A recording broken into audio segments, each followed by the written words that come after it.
Hello friends, మనం మహాభారతం మొదటి పర్వమైనటువంటి ఆది పర్వం ద్వితీయాశ్వాసంలో నుంచి గరుత్మంతుడి వృత్తాంతం గురించి తెలుసుకుందాం.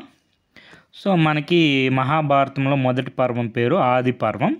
ఇది మనకి ప్రీవియస్ క్వశ్చన్ వచ్చింది. ఆ కథకుడు అంటే మనకి కథ చెప్పే అతను ఎవరు? ఉగ్ర శ్రవసుడు. ఇతన్నే సూతుడు అని కూడా అంటారు. సూతుడు ఉగ్ర శ్రవసుడు. ఈయన రోమహర్షునుడి కుమారుడు అనమాట. రోమహర్షునుడు ఎవరంటే మన వేదవ్యాస మహర్షి యొక్క శిష్యుడు అనమాట. సౌనకాది మహామునులు సాత్రయాగం చేస్తున్నారు నైమిషారణ్యంలో. అక్కడ మనకి ఈ ఉగ్రశ్రవసుడు అనే సూతుడు వచ్చి మనకి మహాభారత పురాణ గాథలన్నీ చెప్తూ ఉంటారు. సో మనకి సౌనకాది మహామునులు చూచి ఇలా చెప్పసాగాడు. మనకి కృతయుగంలో కశ్యప ప్రజాపతి ఉండేవాడు. ఏ యుగంలో? కృతయుగం తెలుసు కదా. కృతయుగం, త్రేతాయుగం, ద్వాపరయుగం, కలియుగం. ఆయనకు ఇద్దరు భార్యలు. అంటే ఈ స్టోరీలో ఇద్దరు భార్యలు. మనం ఆల్రెడీ కశ్యప మహర్షి గురించి చెప్పుకున్నాం, అది చూడండి. ఇద్దరు భార్యలో వినత కద్రువ పుత్ర సంతానం కోరి వారు కశ్యపుని ప్రార్థించారు. కశ్యపుడు వారిని చూచి మీకు ఎలాంటి సంతానం కావాలి అని అడిగాడు. కశ్యప ప్రజాపతి మన చాలా గొప్ప మహర్షి అన్నమాట. సో అందుకని మీకు ఎలాంటి సంతానం కావాలని అడిగాడు. కద్రువ తనకు ప్రకాశవంతులైన పొడవైన దేహము గల 1000 మంది కుమారులు కావాలి అని చెప్పింది. కద్రువ ఏం కావాలని 1000 మంది కుమారులు కావాలని అడిగింది. వినత కొంచెం ఆలోచించి తనకు కద్రువ కుమారుల కంటే బలవంతులైన 2 సుపుత్రులు, అంటే 2 మంచి కొడుకులు చాలు అని చెప్పి కోరుకుందనమాట. కోరుకున్న తర్వాత కశ్యపుడు మన పుత్రకామేష్టి యాగం చేశాడు. వినత కద్రువులు గర్భం ధరించారు. కద్రువుకు 1000 అండములు, వినతకు 2 అండములు కలిగాయి. కద్రువు 1000 మంది కుమారులు కావాలనుకుంది, అందుకని 1000 అండములు కలిగాయి. వినత 2 కుమారులు కావాలనుకుంది, 2 అండములు కలిగాయి. వారిద్దరూ ఆ అండములు జాగ్రత్తగా కాపాడుతున్నారు. కొంతకాలానికి కద్రువుకు కలిగిన అండములు పగిలి అందులో నుండి ఇవి పేర్లు గుర్తుపెట్టుకోండి: వాసుకి, శేషుడు, తక్షకుడు మొదలైన సర్పములన్నీ బయటకు వచ్చాయన్నమాట. మనకి వాసుకు ఈ సర్పరాజు, ఆదిశేషు తెలుసు కదా, మన శేషతల్పం శ్రీ విష్ణువు శయనిస్తూ ఉంటారు. ఆదిశేషు భూమిని మోస్తూ ఉంటాడు అనమాట ఆదిశేషు. కానీ వినతకు కలిగిన అండములు ఎంతకు పగలలేదు. వినతకు ఉక్రోషం వచ్చింది. ఎలాగైనా తాను కూడా సంతానం పొందాలని 2 అండముల్లో ఒక అండమును బలవంతంగా చిదిమిందనమాట. చిదిమితే అందులో నుండి ఆపరార్ధ కాయ విహీనుడు, అంటే నడుము కింద దేహం లేనివాడు, నడుము నుండి పైన మాత్రమే దేహం కలవాడు, అనురుడు అంటారన్నమాట. అంటే ఉరువులు లేనివాడు, అంటే తొడలు లేవంటే పై భాగం మాత్రమే ఉంటుంది. సో బయటకు వచ్చాడు. అతని పేరు అనురుడు అంటారనమాట. సో అరుణుడు తల్లికి వినతను చూచి, అమ్మా, ఎందుకమ్మా తొందరపడి అండాన్ని చిదిమావు? నేను సగం దేహంతో పుట్టాను. సవితి మత్సరంతో అండాన్ని చిదిమావు కాబట్టి నువ్వు నీ సవితికి దాసిగా ఉండు అని శపిస్తాడు మన అరుణుడు. అమ్మ, 2వ అండాన్ని జాగ్రత్తగా రక్షించు. అందులో నుండి పుట్టబోయేవాడు మహాబల సంపన్నుడు, వాడు నీ దాసత్వాన్ని పోగొడతాడు అని చెప్పాడు. తరువాత సూర్య భగవానుడు రథానికి సారథిగా వెళ్ళాడు. ఇక్కడ మనం గుర్తుంచుకోవాల్సిన అంశం, సూర్య భగవానుడి రథానికి రథసారథి ఎవరంటే అరుణుడు. తర్వాత జరిగిన దానికి బాధపడ్డ వినత 2వ అండాన్ని జాగ్రత్తగా కాపాడసాగింది. ఇది ఇలా ఉండగా దేవతలు, అసురులు, ఇది క్షీరసాగర మధురం చూడండి, అమృతం కోసం సముద్రాన్ని మదించడానికి నిర్ణయించారన్నమాట. సముద్రాన్ని ఎలా మందించాలి, దానికి కవ్వం ఏది, తాడు ఏది అని చర్చించసాగారు. బ్రహ్మ విష్ణువులతో చర్చించారు. బాగా ఎత్తుగా పొడవుగా ఉన్న మందర పర్వతాన్ని కవ్వంగాను, వాసుకుని తాడుగాను నిశ్చయించారు. ఈ మందర పర్వతం కవ్వం అనేది ఇంపార్టెంట్. మనకు ఆల్రెడీ స్క్రీనింగ్ టెస్ట్లో అడిగారు, మెయిన్స్లో కూడా అడిగారు. మందర పర్వతాన్ని కవ్వంగా ఉపయోగిస్తారన్నమాట క్షీరసాగర మదనంలో. సో తర్వాత మనకి రాబోయే ఎగ్జామ్లో తాడుగా ఏది ఉపయోగించారని క్వశ్చన్ అడిగితే వాసుకుని తాడుగా ఉపయోగించారు అని ఆన్సర్ చేయొచ్చు. తర్వాత సర్పరాజు అయిన ఆదిశేషువు ఈ మందర పర్వతాన్ని ఎవరు తెస్తారంటే మన ఆదిశేషు ఉన్నారు కదా, ఆయన మందర పర్వతాన్ని పెకలిస్తాడనమాట. దేవతలు అసురులు ఆ పర్వతాన్ని తెచ్చి సముద్రంలో నిలబెట్టారు. కానీ అది లోపలికి కుంగిపోతూ ఉందన్నమాట. అప్పుడు ఆది కూర్మము అవతారం ఎత్తి శ్రీ మహావిష్ణువు తర్వాత మందర పర్వతం కింద ఉంచారనమాట. అప్పుడు మందర పర్వతం నిటారుగా నిలబడింది. సర్పరాజు మన వాసుకుని తాడుగా చేశారు. తలవైపు ఎవరు అసురులు ఉన్నారు, తోకవైపు దేవతలు పట్టుకొని సముద్రాన్ని చిలకడం ఆరంభించారు. సముద్రం చిలుకుతూ ఉంటే మనకి మొట్టమొదటిగా ఏమొస్తుంది, సముద్రం నుంచి అహాలాహలం వస్తుంది, విషం వస్తుంది అనమాట. దాన్ని ఎవరు స్వీకరిస్తారు, మన బోలాశంకరుడైనటువంటి మహాశివుడు తీసుకొని తన కంఠంలో నిలుపుకుంటాడు. అప్పుడు మన మహాశివుడికి కంఠం నీలంగా మారిపోతుంది, అందుకే నీలకంఠుడు అంటారు. తర్వాత లక్ష్మీదేవి కౌస్తుభమని పుట్టాయి. ఇది కూడా మనకి ప్రీవియస్ క్వశ్చన్ వచ్చాయి. మన శ్రీ మహావిష్ణువు హృదయం దగ్గర ఉండే మణి పేరు కౌస్తుభమని అనమాట. వాటిని విష్ణువు స్వీకరించి తన వక్షస్థలంలో నింపుకున్నాడు. వక్షస్థలం అంటే హృదయం ఛాతి దగ్గర పెట్టుకున్నాడు అనమాట. తర్వాత ఉచ్చాస్త్రవము, ఇది ఇంపార్టెంట్ మనకి. ఉచ్చాస్త్రం అనేది తెల్లటి గుర్రం వస్తుంది అనమాట.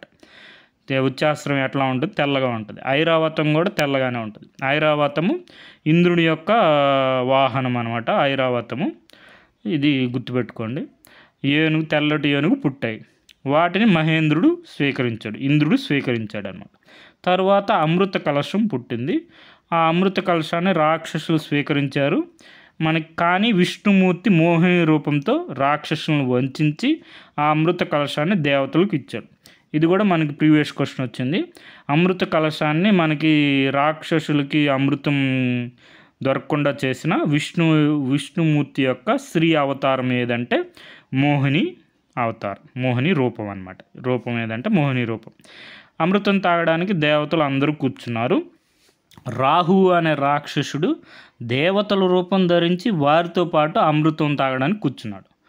రాహువుకు అమృతం ఇచ్చే సమయంలో ఈ విషయాన్ని సూర్యుడు చంద్రుడు గుర్తించారు. వెంటనే విష్ణువుకి ఈ విషయం చెప్పారనమాట. విష్ణువు తన చక్రాయుధం సుదర్శన చక్రం ఉంది కదా, రాహు తల తెగ నరికాడు అనమాట. కానీ అప్పటికే అమృతం రాహు కంఠం దాకా వెళ్ళింది కాబట్టి తల మాత్రం అమృతత్వాన్ని అంటే అమరత్వం, చావు లేకుండా ఉందన్నమాట, సంతరించుకుంది. మొండెం మాత్రం తల నుండి వేరే పడిపోయింది. అప్పటి నుండి రాహువుకి సూర్యచంద్రులకి బద్ధవైర్యం ఏర్పడింది అనమాట. కష్టపడి సముద్రాన్ని చిలికి అమృతాన్ని సంపాదించిన విష్ణువు చేసిన మాయ వల్ల రాక్షసులకు అమృతం దక్కలేదు. వాళ్ళకు చాలా కోపం వచ్చింది. వాళ్ళు బలి చక్రవర్తితో ఆలోచన చేశారు. ఇంకా దేవతలతో పొత్తు కుదరదు అనుకున్నారు. దేవతలతో యుద్ధం ప్రకటించారనమాట. దేవదాన యుద్ధం జరిగింది. దేవతల పక్షాన ఎవరున్నారు, మనకి నరుడు నారాయణుడు యుద్ధం చేశారు. మన నరనారాయణుల గురించి కూడా చేస్తున్నాం, చూసుకోండి. వాళ్ళ దాటికి రాక్షసులు తట్టుకోలేకపోయారు, ఓడిపోయారు, సముద్రంలోకి పారిపోయారు. దేవతలు విజయం సాధించారు. మందర పర్వతాన్ని ఇదివరకున్న చోట పెట్టారు. స్వర్గానికి వెళ్ళి సుఖంగా ఉన్నారు. అమృత కలశాన్ని దేవేంద్రునికి ఇచ్చారు. దేవేంద్రుడు అమృత కలశాన్ని జాగ్రత్తగా కాపాడుతూ ఉన్నాడనమాట. ఇది ఇలా ఉండగా ఒకరోజు ఇంద్రుడి దగ్గర ఉన్న ఉచ్చాస్త్రం ఉంది కదా, తెల్లని గుర్రం సముద్రం ఒడ్డున విహరిస్తూ ఉందన్నమాట. కశ్యప ప్రజాపతి భార్యలైనటువంటి వినత, కద్రువ కూడా సముద్ర ఒడ్డున విహారానికి వెళ్ళారు. అప్పుడు కద్రువ దూరం నుండి ఆ తెల్ల గుర్రాన్ని చూసింది. వినతని చూచి, వినత చూసావా, ఆ గుర్రం ఎంత తెల్లగా ఉందో, కానీ ఆ గుర్రం తోక మాత్రం అంత నల్లగా ఉందేమో అంది పరిహాసంగా. వినత కూడా చూచింది. ఆ గుర్రం తోక తెల్లగా పాలనొరగలాగా ఉంది. అదేమిటక్క, ఆ గుర్రం తోక తెల్లగా ఉంది, నల్లగా ఉంది అంటావేమిటి అంది. దానికి కద్రువ పట్టుదల పెరిగింది. కాదు, ఆ గుర్రం తోక నల్లగా ఉంది అంది. వినత ఒప్పుకోలేదు. అయితే ఒక పందెం. ఆ గుర్రం తోక నల్లగా ఉంటే నాకు దాస్యం చేయాలి, దాసిగా ఉండాలి. ఆ గుర్రం తోక తెల్లగా, నువ్వు చెప్పినట్టు తెల్లగా ఉంటే నేను నీకు దాస్యం చేస్తాను అంది కద్రువ. వినత దానికి ఒప్పుకుంది. పదక్క వెళ్ళి చూద్దాం అంది వినత. వద్దులే, ఇప్పుడు పొద్దుపోయింది, ఆ గుర్రం ఎక్కడికి పోతుంది, రేపు చూద్దాం అంది. సరే అని ఇద్దరు ఇళ్ళకు వెళ్ళారు. ఆ రోజు రాత్రి కద్రువ తన కొడుకులైన పాములందరినీ పిలిచింది. తనకు వినతకు జరిగిన పందెం విషయం చెప్పింది. కుమారులారా, మీ తల్లి దాసి కాకుండా మీరే కాపాడారు. రేపు ఉదయం ఆ గుర్రం తోక నల్లగా కనపడాలి అంది కద్రువ. ఆమె కొడుకులు దానికి ఒప్పుకోలేదు. అమ్మా, తల్లి చెప్పిందని అధర్మానికి పాల్పడవచ్చునా, తప్పు కదా, ఇంత నీతి లేని పని ఎలా చేయమంటావు అమ్మా అన్నారు. దానికి కద్రువకి కోపం వచ్చింది. మీరు తల్లి మాట వినలేదు కాబట్టి పరీక్షిత్ మహారాజు కుమారుడైనటువంటి జనమేజయుడు చేయబోయే సర్పయాగంలో పడి పాములన్నీ చనిపోగాక అని శాపం ఇచ్చింది. సో మనకి ఇక్కడ గుర్తుంచుకోవాల్సిన అంశం ఏంటంటే, సర్పయాగం ఎవరు చేశారు? జనమేజయుడు చేశారు. జనమేజయుడు ఎవరు? పరీక్షిత్ మహారాజు కుమారుడు అనమాట. ఇదంతా చూచి కర్కోటకుడు అనే పాము భయపడ్డాడు. అమ్మా, నేను నీ కోరిక నెరవేరుస్తానమ్మా అన్నాడు. కద్రువ అతని మాటలకు సంతోషించింది. వెంటనే కర్కోటకుడు వెళ్ళి సముద్రం ఒడ్డున ఉన్న గుర్రపు తోకను చుట్టుకున్నాడు. అప్పుడు ఆ తోక నల్లగా కనపడసాగింది. సో మనకి ఇక్కడ గుర్తుపెట్టుకోవాల్సిన విషయం ఏంటంటే, ఉచ్చాస్త్రవం తోక తెల్ల తోక నల్లగా మారడానికి కారణం ఎవరంటే మన కర్కోటకుడు అనమాట. మరునాడు ఉదయమే వినత కద్రువ సముద్ర తీరానికి వెళ్ళారు. దూరం నుండి గుర్రాన్ని చూచారు. తోక నల్లగా కనపడింది. వినత ఓడిపోయినట్టు ఒప్పుకుంది. అప్పటి నుండి వినత కద్రువకు దాసి అయింది. కద్రువకు వినత ఎందుకు దాసి అయింది? మన అనురుడి యొక్క శాపం వల్ల. తర్వాత కొంతకాలం గడిచింది. వినత జాగ్రత్తగా కాపాడుతున్న అండం పగిలింది. అందులో నుండి అత్యంత బలసంపన్నుడు, అమిత వేగము కలవాడు అయిన గరుడు పుట్టాడు. బయటకు రాగానే అత్యంత వేగంతో ఆకాశంలోకి ఎగిరాడు. వెంటనే కిందికి వచ్చి తల్లి వినతకు నమస్కరించాడు. తరువాత కద్రువుకు కూడా నమస్కరించాడు. అత్యంత బలసంపన్నుడైన గరుడును చూచి కద్రువుకు అసూయ కలిగింది. గరుడా, నీ తల్లి వినత నాకు దాసి కనుక నువ్వు దాసీపుత్రుడు, నువ్వు నా కుమారులు దాస్యం చేయాలి. ప్రతిరోజు పాములన్నింటినీ నీ వీపు మీద ఎక్కించుకొని విహారానికి తీసుకెళ్ళు అని ఆజ్ఞాపించింది. సరే అన్నాడు గరుడు. ఒకరోజు గరుడు పాములు తన వీపు మీద ఎక్కించుకొని సూర్యమండలం దాకా ఎగిరాడు. అక్కడ ఉన్న వేడికి పాములు తట్టుకోలేక మాడిపోయి మూర్ఛపోయాయి. ఇది చూచి కద్రువ దుఃఖించింది. ఇంద్రుని ప్రార్థించింది. వర్షం కురిపించింది. ఆ వాన జల్లులో తడిసి పాములన్నీ సేదతీరాయి. జరిగిన దానికి కద్రువ గరుడుని దూషించింది. అది సహించలేకపోయాడు గరుడు. తల్లి దగ్గరికి వెళ్ళి తల్లి అయిన వినతని చూచి, అమ్మా ఏమిటమ్మా, నువ్వెందుకమ్మా కద్రువుకు దాస్యం చేస్తున్నావు, కారణం ఏమిటమ్మా అని అడిగాడు. వినత తనకు కద్రువుకు జరిగిందంతా చెప్పింది. పందెం విషయం చెప్పింది. గరుడ, నీ వల్ల నా దాస్యం తొలగిపోతుందని నీ అన్నయ్య అరుణుడు చెప్పాడు. అందువల్ల ఇప్పటికీ ఈ దాస్యాన్ని అనుభవిస్తున్నాను అని చెప్పింది. వెంటనే గరుడు కద్రువ వద్దకు పాముల వద్దకు వెళ్ళి, మీకు ఏమి ఇస్తే నా తల్లి దాస్య విముక్తి అవుతుంది అని అడిగాడు. అప్పుడు పాములన్నీ గరుడుని చూచి, దేవలోకంలో ఉన్న అమృత కలశం తెచ్చి మాకు ఇస్తే నువ్వు నీ తల్లి దాస్య విముక్తులు అవుతారు అని చెప్పారు. దానికి గరుడు అంగీకరించాడు. తల్లి వినత వద్దకు వెళ్ళాడు. అమ్మా, దేవలోకం నుండి అమృతం తెచ్చి నీకు దాస్య విముక్తి కలిగిస్తాను అని చెప్తున్నాడు అన్నమాట. కలిగిస్తానమ్మా, నన్ను ఆశీర్వదించమ్మా అన్నాడు. వినస సంతోషంగా కొడుకును దీవించి పంపింది.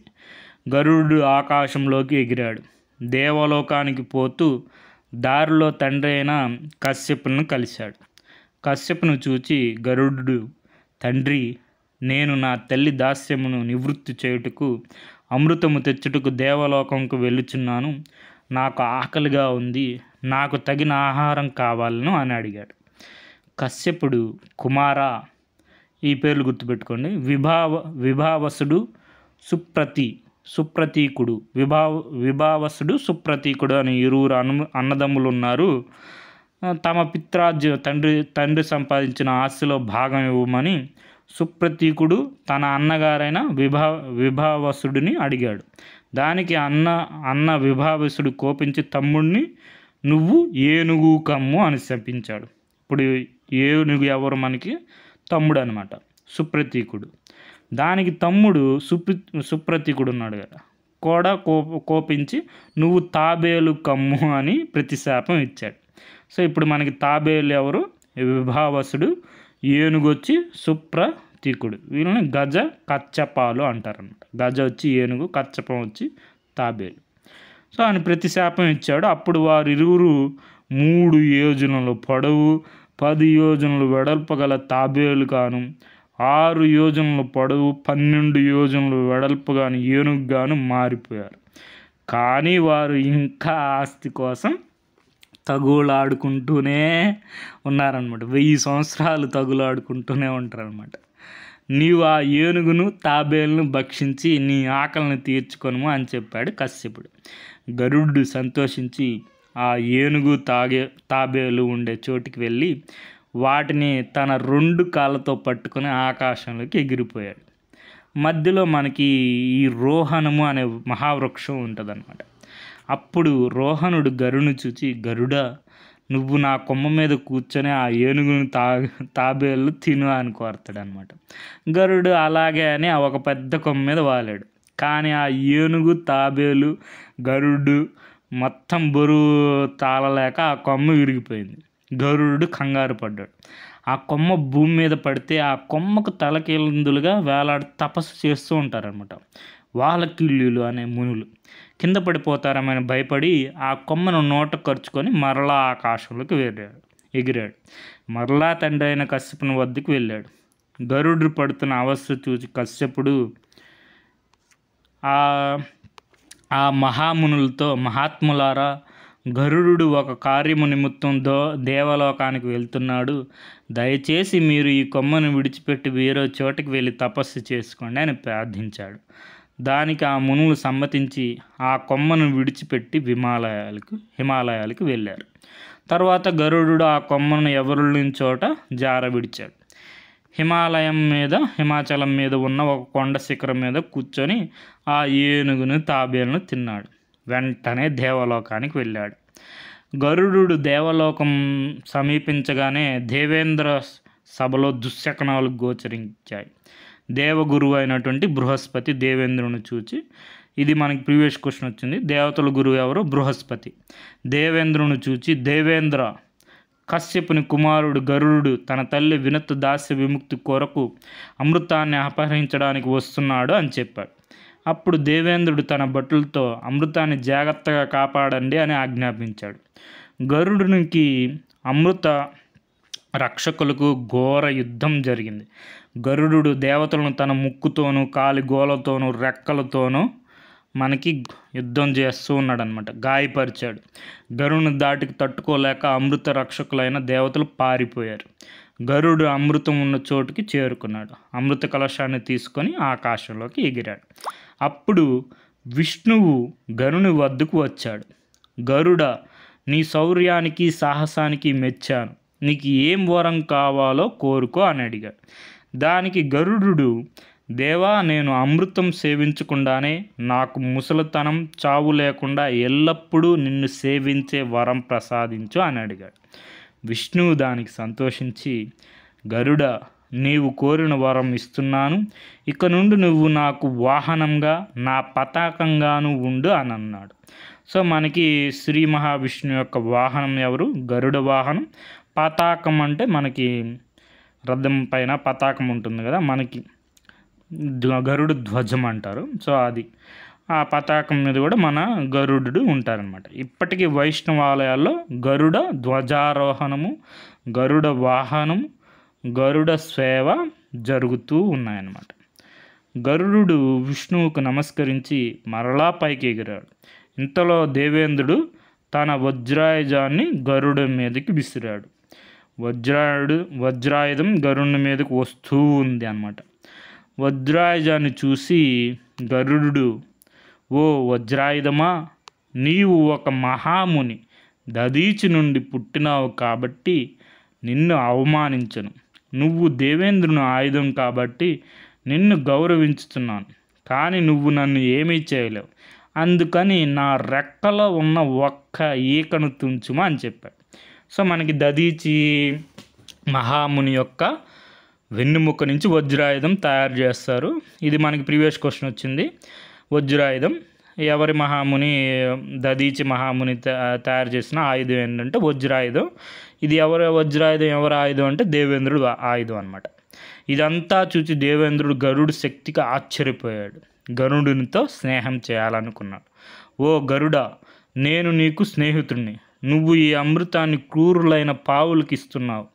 అప్పుడు వారిని దేవతలు కూడా జయింపలేరు. కాబట్టి అమృత కలశాన్ని తిరిగి నాకు ఇమ్ము, నువ్వు కోరినది ఇస్తాను అన్నాడు.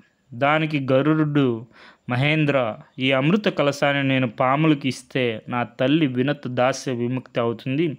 నేను నా తల్లి దాస్య విముక్తులమై వెళ్ళిపోతాము. తరువాత నువ్వు ఈ అమృత కలశాన్ని తీసుకెళ్ళిపో అని చెప్పి చెప్తాడనమాట, సలహా ఇస్తాడు. పాముల నుండి సంగ్రహించా అని చెప్పాడు. గరుడ, నువ్వు నాకు అమృతాన్ని ఇస్తున్నావు, నీకు ఏం కావాలో కోరుకో అన్నాడు. దానికి గరుడు, నాకు నా తల్లికి అపకారం చేసిన పాములు నాకు ఆహారం అయ్యేటట్టు అనుగ్రహించు అన్నాడు. దానికి మహేంద్రుడు అలాగే అని వరం ఇచ్చాడు. తరువాత గరుడు పాముల వద్దకు అమృత కలశాన్ని తీసుకుని వెళ్ళాడు. దేవేంద్రుడు అతన్ని అనుసరించాడు. గరుడు అమృత కలశాన్ని దర్భల మీద పెట్టాడు. పాములు చూచి, మీరు కోరినట్టు అమృతాన్ని తెచ్చి మీకు ఇచ్చాను. నేను నా తల్లి దాస్య విముక్తులం అయ్యాం. మేము వెళ్తున్నాం. మీరు స్నానం చేసి శుచి అయ్యి వచ్చి ఈ అమృతాన్ని సేవించండి అని చెప్పి తన తల్లి వినతను వీపు మీద ఎక్కించుకొని ఎగిరిపోయాడు.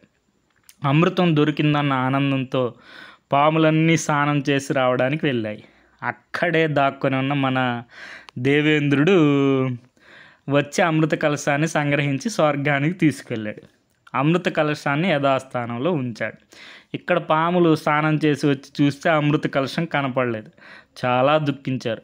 కనీసం అమృతం పెట్టిన దర్భలను నాకితేనన్న ఫలితం ఉంటుందని ఆ దర్భలను తమ నాలుకలతో నాకారు. దర్భలు వాటి నాలుకలు రెండుగా చీల్చాయి. అప్పటి నుండి పాములు ద్విజీహులు అంటే రెండు నాలుకలు అయ్యాయి. అంటే పాములకు రెండు నాలుకలు ఏర్పడ్డాయి. అమృత కలశం దర్భల మీద ఉంచబడింది కాబట్టి అప్పటి నుండి దర్భలు పవిత్రమయ్యాయి. ఇప్పటికీ మనకి పూజల్లో దర్భలను యూజ్ చేస్తారు. వినాయక చవితి రోజు మనకి 21 పత్రాలతో మనం పూజ చేస్తాం. దాంట్లో దర్భలు కూడా ఒకటనమాట. ఈ విధంగా పాములకు అమృతం దక్కలేదు. ఇదంతా చూసి ఆదిశేషు తన తల్లి తమ్ముళ్ళు చేసిన పనులకు చాలా బాధపడ్డాడు. అసహించుకుని వెళ్ళిపోయాడు. బ్రహ్మ గురించి తపస్సు చేశాడు.